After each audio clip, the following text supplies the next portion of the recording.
Hello everyone, আমি Mohiuddin from উইজডোর। উইজডোরের পক্ষ থেকে আপনাদেরকে জানাচ্ছি স্বাগতম। উইজডোর আপনাদের জন্য নিয়ে আসছে একটি নতুন course, web development with WordPress.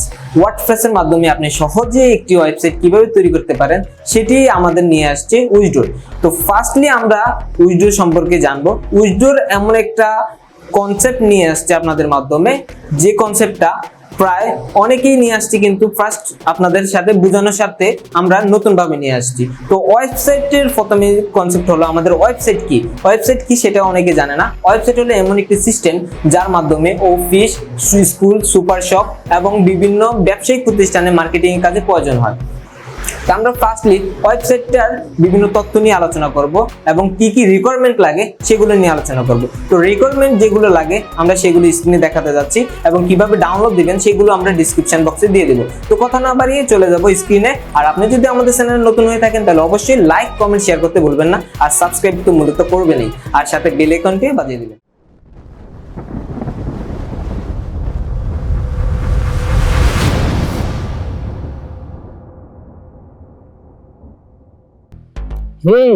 হে বন্ধুরা, চলে আসলাম স্ক্রিনে আসার পর আমরা যে বিষয়টি নিয়ে ক্যামেরাতে আলোচনা করেছিলাম তার বিস্তারিত আলোচনা করব এখানে। তো ফার্স্ট আমরা আউটলাইনটা দেখে নেই। আউটলাইন আমরা ফার্স্টে দেখাতে বলছিলাম যে ওয়েবসাইটটা আসলে কি সেটা আমি ক্যামেরার সামনে বলেছিলাম। ওয়েবসাইটটা আপনার মার্কেটিং এর কাজে লাগে, আপনার বিভিন্ন তথ্য আদান প্রদানের কাজে লাগে। কারণ তথ্য আদান প্রদান বলতে কি, তথ্য আদান প্রদান বলতে আপনি যখন ওয়েবসাইটে কিছু তথ্য আপডেট করবেন, আপলোড করবেন, আপনার তথ্য দিবেন, অন্য ইউজাররা বিদেশের মানে বিশ্বের যে কোনো স্থান থেকে তা অ্যাক্সেস করতে পারবে। তো সেটির মাধ্যমে একটা যোগাযোগ মাধ্যম হিসেবে দাঁড়ায় গেল। তারপরে রিকোয়ারমেন্টগুলো কি সেটা রিকোয়ারমেন্টগুলো হলো ফার্স্টে আপনাকে যা কিছু লাগবে একটা ওয়েবসাইট তৈরি করতে ওয়ার্ডপ্রেসের মাধ্যমে আপনার লাগবে জেমস যে সফটওয়্যারটা রয়েছে, একটা জেমস সফটওয়্যারটা আপনি কোথায় পাবেন? জেমস সফটওয়্যারটা আপনি জেমপ লিখলে XAMPP লিখলে আপনার ফার্স্টে যেটা আসবে এটাতে যাবেন, অ্যাপাসি। তো এখানে apacifriends.org তে যাওয়ার পর এখানে আপনি পাবেন, দেখুন উইন্ডোজের জন্য, লিনাক্সের জন্য, ওএসের জন্য মানে ম্যাকের জন্য আপনি উইন্ডোজের জন্য ক্লিক করে ডাউনলোড করে নেবেন। সরি, আমি অবশ্যই ডাউনলোড আছে, আমি ডাউনলোড দেব না, ঠিক আছে? তো এইভাবে ডাউনলোড করে নেবেন। তারপর রয়েছে আপনি এটা ছাড়াও আপনি আরেকটা সফটওয়্যার রয়েছে ওয়াম্প, ওয়াম্প, সরি PNG নয়, ওয়াম্প সার্ভার।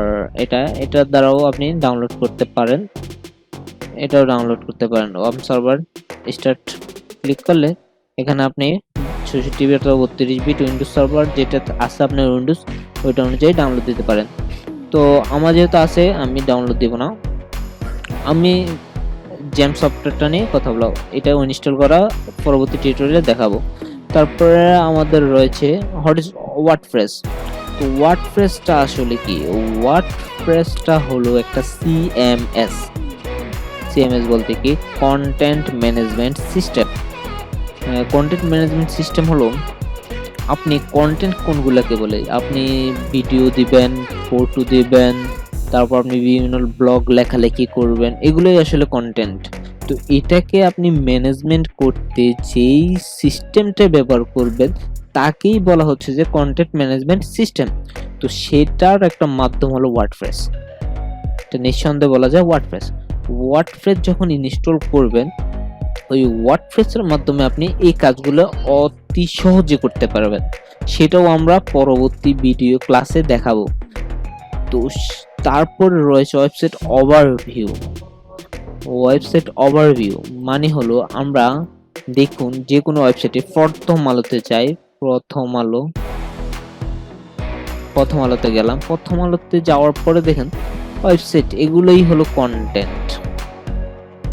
এই যে বলে এই যা কিছু আছে তার সব কিছুই কন্টেন্ট। তো এগুলাও একটা ম্যানেজ করার সিস্টেম আছে। তো তারা ব্যাকএন্ডে যারা অ্যাডমিন রয়েছে তারা এটা ম্যানেজ করে থাকে। তো ওইটাই ম্যানেজ করবেন আপনি আপনার ওয়েবসাইটে, সেটাই হলো কন্টেন্ট ম্যানেজমেন্ট সিস্টেম। দেখুন ওয়েবসাইট, তারপরে দেখুন দারাজ,